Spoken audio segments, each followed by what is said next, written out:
और कहने लगा, प्रभु मैं तेरे न्यायालय में आता हूँ, तू मुझे न्याय दे। तो उसने उस वचन को लिया कि परमेश्वर हमारा न्यायाधीश है, और वो रोने लगा, वहाँ पर बैठ कर प्रार्थना करने लगा। दूसरे ही क्षण के अंदर जब सवेरे उसकी जो बहू बाहर आई, उसने ही कहा, पापा आप किचन में क्या कर रहे हो? जो लड़की इतनी अकड़ थी, वो लड़की उसको बोलती, पापा आप किचन में क्या कर रहे हो? पापा आज मुझे बहुत प्यार आ रहा है आपके ऊपर। तब उसके लड़के ने कहा कि डैडी ये क्या है? तो उसने कहा, रात भर परमेश्वर के पास मैं न्याय मांग रहा था, और आज मुझे बताने दीजिए उनकी जो किताब है हैंडरसन की, पूरे वर्ल्ड में जा रहा है। और आपको मुझे बताने दीजिए उस किताब को मैंने मेरे घर में भी किया, और हमने हमारे घर के अंदर क्या देखा, फिर से सब लोग एकता में आए। मैं उस किताब का अनुभव मैंने लिया, और मैं वही चाहता हूँ कि जब हम परमेश्वर के वचन को लें और परमेश्वर से बातें करना शुरू करें, परमेश्वर हर वो परिस्थिति को बदलने की ताकत रखता है। जो परमेश्वर आंधी को रुका सकता है या तूफानों से बात करके थमने के लिए कह सकता है, तो सोचिएगा क्या वो हमारे जीवन की परिस्थिति को नहीं बदल सकता है? वो बदल सकता है। पर आज हमें करने की क्या ज़रूरत है? क्या ज़रूरत है? आज हमें प्रार्थना करना चाहिए। D.L. मूडी कहता है कि प्रार्थना वो शस्त्र है, जब तुम लोग प्रार्थना करते रहते हो परमेश्वर काम करते रहता है। किसी ने ऐसा कहा कि जब आप लोग प्रार्थना उन हाथों को हिलाती है जो दुनिया को बनाता है। इस बात को सोचिएगा, आज हमें क्या चाहिए। मैं आया था कुछ अलग वचन लेकर, पर परमेश्वर ने कुछ अलग ही बात करने के तौर पर लगवा दिया। इस बात को ध्यान में रखें कि परमेश्वर जो है यहाँ पे हर एक व्यक्ति से कहता है, अंत के दिनों में हैं हम लोग, प्रार्थना होनी चाहिए। आज यूक्रेन में वॉर हो रहा है, आपको पता नहीं तो शायद से मुझे बताने दीजिए अब क्या होगा इस साल के अंदर। मैं चौंका दूंगा आपको। यूक्रेन का जो वॉर है, एजिकल 38 में लिखा है यूक्रेन के साथ में क्या होगा। पर आप लोगों को मालूम है क्या होगा? सबसे ज़्यादा कौन से लोग मुसीबत में आएंगे? वो लोग जो प्रार्थना नहीं करते थे, वो लोग जो परमेश्वर के लिए कभी कुछ खड़े नहीं।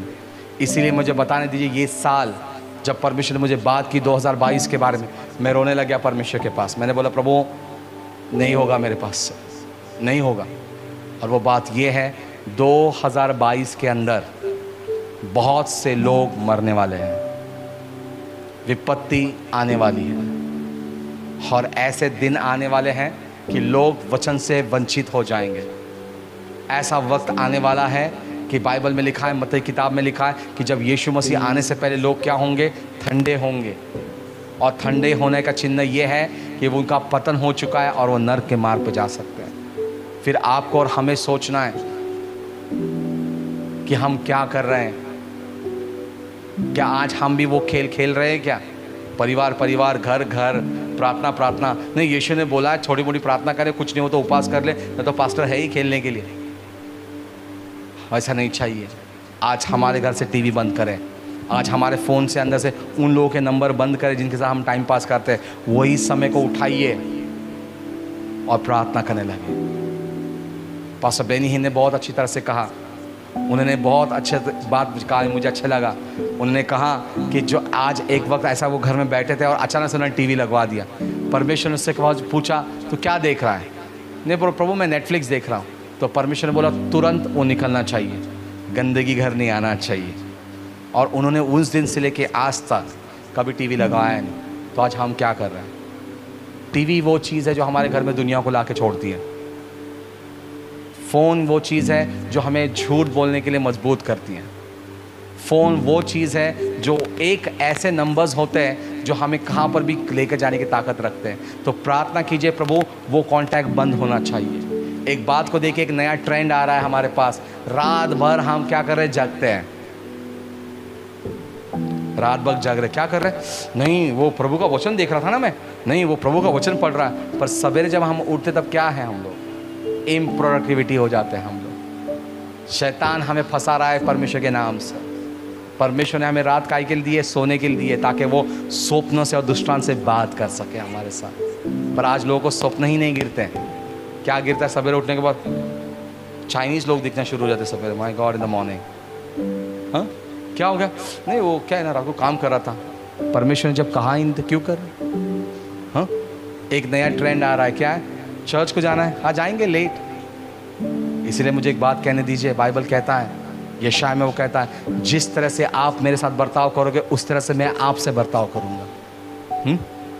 बाइबल कहता है जब परमेश्वर आशा से मिलने के लिए आया तो उसको क्या दिया, उसने वार्निंग दी। और वो वार्निंग ये था कि जब आप मेरे साथ में रहोगे तो मैं आपके साथ में रहूँगा, आपने मुझे त्यागा तो मैं आपको त्यागूंगा।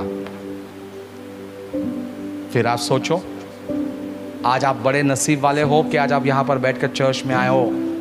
बहुत से ऐसे लोग हैं जिनको चर्च आना मुश्किल होता है। बीजिंग चाइना जाइए चाइना जाइए, उनके पास एक बहुत बड़ा पुराना ग्रेस कैथेड्रल था। उस चर्च को सिर्फ एक संडे के दिन वो चर्च जगह पे दिखा गूगल मैप के, दूसरे दिन रातों रात वो चर्च ज़मीन से ही गायब हुआ, विदाउट फाउंडेशन ब्रेकिंग। लोग सब संडे के दिन चर्च के पास आ रहे, अरे वो चर्च कहाँ है दिख रहा है ना, गूगल पे लोग ढूंढ रहे हैं हमारा चर्च किधर है, हमारा चर्च किधर है। गूगल मैप बता रहा है जहाँ खड़े हो वहीं चर्च है आपका। चर्च कहाँ है? हाँ, चर्च कहाँ है? दूसरे जगह पर ऐसे चर्चेस चल रहे हैं जहाँ पे लोग जो है चर्च आने के लिए अपनी जान को कुर्बान कर रहे हैं। न्यूजीलैंड में कुछ ऐसे देश हैं जहाँ पर चर्चेस बंद हो चुके हैं और प्रवचन नहीं हो रहा है। आप क्या करोगे? तब भी आप ऐसे बोलोगे नहीं, छोटी मोटी प्रार्थना। अब वो दिन गए, अब घुटने का समय आया है। इसलिए बाइबल कहता है मेरे लोग जिसको मेरे नाम से बुलाए गए वो लीन और नम्रता होंगे तो परमेश्वर स्वर्ग से सुनेगा। तो फिर कौन से समय में हम आए हो यार? आज परमेश्वर के पास सिर्फ आशीष के लिए मत आओ। परमेश्वर से कहो प्रभु मुझे तोड़ फोड़ और मुझे बना। परमेश्वर आज ऐसे लोगों के पीछे ढूंढ रहा है जो कहते कि प्रभु मेरा इस्तेमाल तू कर। सच में कहता हूँ, मैं हमेशा इस बात को दोहराता हूँ, और वो बात यह है कि बाइबल कहती है हमें, प्रकाश वाक्य किताब में वो कहता है कि परमेश्वर जो है वो बोलता है कि इसके वचन में कि वेदी बात करती है। तो फिर आज आपके घर में कौन सी वेदी बात करती है? कौन सी वेदी बात करती है हमारे? इस बात को ध्यान में रखें। जब हम प्रार्थनाहीनता रहते इसलिए हम लोग शांत बैठते हैं, सुनते हैं, पर जब हम परमेश्वर के वचन से भरे हम शांत नहीं बैठते हैं। कल मैंने महिलाओं के अंदर का जोश देखा, हर वचन के अंदर चिल्ला बको था। क्यों था? क्योंकि वो उत्साहित हुए थे। तो आज चर्च हमारे अंदर क्या होना जरूरी है? उत्साहित होना जरूरी है। पवित्र आत्मा भजन संहिता 80:18 में वो कहता है तू मुझे पकड़ ताकि मैं तेरे नाम पे पुकारूं। तो आज कितने लोग उस काम को कर रहे हैं कि पुकार और पुकारूं। आज सिर्फ चर्च में आना मतलब ये नहीं होता है। आइए प्रार्थना करें कि परमेश्वर तेरा राज हमारे जीवन में आए। जब आपके द्वारा जब कोई भूत निकले, कोई बंधन टूटे, तो समझ लेना आपके द्वारा परमेश्वर का राज्य आ रहा है। फिर आज हम क्या कर रहे हैं? चर्च क्या कर रहा है? इस बात को ध्यान में रखें। आज सवेरे के वक्त परमेश्वर आपसे बहुत कुछ करवाना नहीं चाहता, करना चाहता है। फिर आज हम क्या करें? क्या करें? आज मुझे बताने दीजिए, बहुत से ऐसे चर्चेस हैं पुणे के अंदर, आपको पता नहीं तो मुझे बताने दीजिए, 214 लोगों ने इस कोविड के अंदर चर्च को गुड बाय कर दिया। फिर अब वो लोग कहाँ जाएंगे? नगर में 118 लोगों ने पास्टरिंग करना छोड़ दिया, अब वो लोग कहाँ जाएंगे? जलगांव में आओ, 50 लोगों ने छोड़ दिया। श्री रामपुर जब मैं गया था वहाँ तो इतना प्रोसिक्यूशन चल रहा है, वहाँ पे चर्च ही होने नहीं दे रहे हैं। फिर आप सोचिएगा कैसे कैसे लोग हैं। फिर आप कितने भले लोग हो कि परमेश्वर ने आपको मौका दिया चर्च के लिए, और वो भी ऐसे जगह पे आप बैठे हो। तो क्यों ना हम लोग इस मौके का फ़ायदा उठाएं। हर पूरे हफ्ते के अंदर हम लोग ने प्रार्थना का भवन शुरू करे अपने जीवन के अंदर कि परमेश्वर भला है। Praise God. आइए अपने आंखों को बंद करें। Thank you Jesus.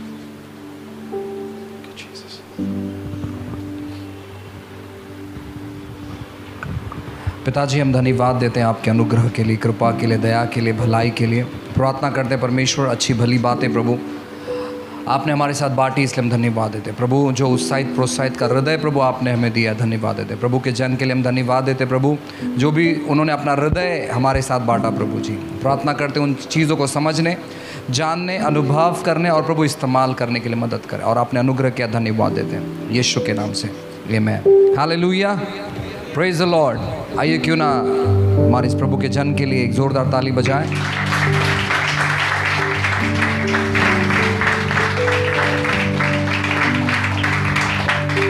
मैं विश्वास करता हूं कि प्रभु ने आपके हृदय से बातें किया है, और आप जो भी स्थिति में हैं, जो भी परिस्थिति में है, परमेश्वर ने बहुत सारी अच्छी भली बातें आपसे कही है। उन चीज़ों को जानने का प्रयास करें और आपके लिए ज़रूर प्रार्थना होगा।